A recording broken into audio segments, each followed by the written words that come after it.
Hi folks, Christian here from theleanvetpractice.com.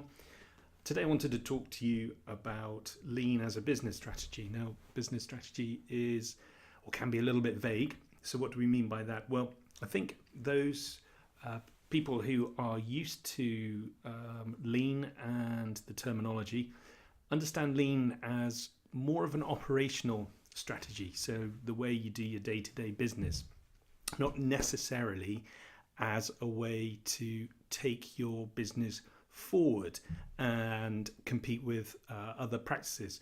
Incidentally, this idea of lean as a business strategy is not just applicable to veterinary medicine or veterinary practices, actually for any industry at all. However, I think what makes lean especially powerful in the veterinary industry is the fact that we've got quite a saturated market, although there are still plenty of practices cropping up, but the competition is quite great now. And it's, first of all, I think very few veterinary practices actually have a proper business strategy or corporate strategy, you might call it. I think if practices do have a strategy, I think if you went into them and said, what actually is your strategy, most people probably wouldn't really know what it is. So I do think it's important to have some kind of strategy and also some kind of unique strategy. And I think that's where lean can be particularly useful to us, because even if you do have a business strategy in your practice, I think it's very difficult to actually have quite a unique strategy. So let's just take this a step further. So some of us will have a mission statement. Now, this is just an example of a mission statement here, but you will all probably have your own mission statement. If you don't have a mission statement, it's a pretty good idea to have one. Now, I know it's pretty perhaps overdone and a little bit hokey in other businesses, but I do think it is important for a practice to have some kind of unifying thought as to why they are doing what they do each day. The other day I asked a group of nurses and vets why they might want to use lean to make their practice better. And the answer they came up with, well, really we just want to please the clients so they get off our backs and make our lives easier. And a few variations upon that theme. However, no one actually said, well, we're here to heal animals or help the health and welfare of animals. So I think sometimes when we're busy doing what we're doing, we actually often forget the reason why we're there, because we're trying to keep our heads above water. We're dealing maybe with tricky clients all the time, so on and so forth. So I think it's really good to remind ourselves why we're doing what we're doing. And remember that a mission statement is something that sums up what you're doing and why on a daily basis. It's not a future kind of goal that you want to get to. It's what you do every day and how you go about doing it. So often it's along the lines of, we're here to help the welfare of pets and provide a great service and have a well-respected team, etc., or something to that effect.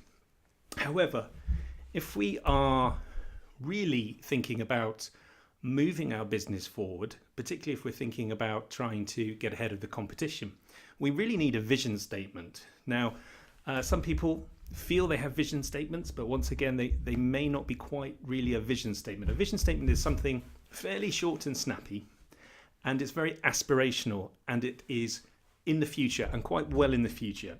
Some vision statements won't really come into effect in the course of a single person's working lifetime. So they are very aspirational, very much in the future. But it is something that gives you some kind of direction. The business, to take a business forward, you need a direction. It's a bit like when you get on an airplane, you might have a well-serviced, well-prepared plane with the best pilots in the world flying you up at 30,000 feet cruising altitude, but there is always a destination. They're not doing it just for fun. So think of that analogy, but do think of something where your business is going to. Now, in this example, I haven't written in a vision statement because everyone's vision statements are very unique. So you need to spend a little bit of time thinking about where you want your business to go. So that's the vision statement. So imagine we have a direction. Now, how do we get there? Well, yeah, that's a really, really big question. And often there is no obvious first step. What will help is if we are using lean to help us achieve our mission, our everyday work. So here we're using lean as an operational strategy, and that's where probably the majority of businesses go with lean. However, we can use it more than this. So in order to achieve our vision, the pathway is very grey, and I've represented that here with this little cloud. So there is no obvious pathway for getting to our vision. As we said, lean can help us. Lean can help us clear that pathway a bit and give us some direction. And the way it does this is very much the way it achieves our operations, our daily activities, but on a much bigger scale. So much as you would plan a lean project with small incremental improvements, small target conditions which are challenging but achievable, very much the same way we use lean for our vision. So we set ourselves a target condition. That's our first step. That's our first goal. And the pathway towards that first goal is generally much clearer than the pathway to the very end towards our vision. So we set ourselves a nice, challenging but achievable target goal. And once we achieve that, guess what? We set ourselves another one, and so on and so forth. And with these increments on a strategic level, we will get towards our vision. But we cannot predict what those future target conditions are. So we really have to start with just the very next one. And that's the essence of lean at any level. So in this way, we're actually using lean to give us a competitive advantage, to give us a strategy. Why is that, or how is that? Because if we are using continuous improvement as our business strategy, then we are going to have the power of every single individual in the organization working every day towards achieving our goals.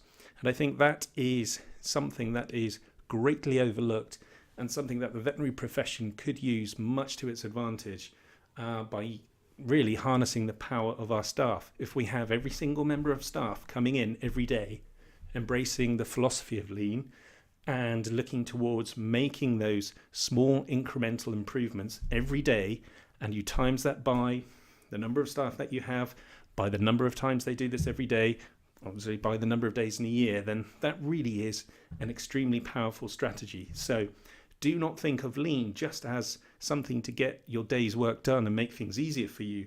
Think of it as a strategy to really stick your heads way above the shoulders of your competition. Thank you.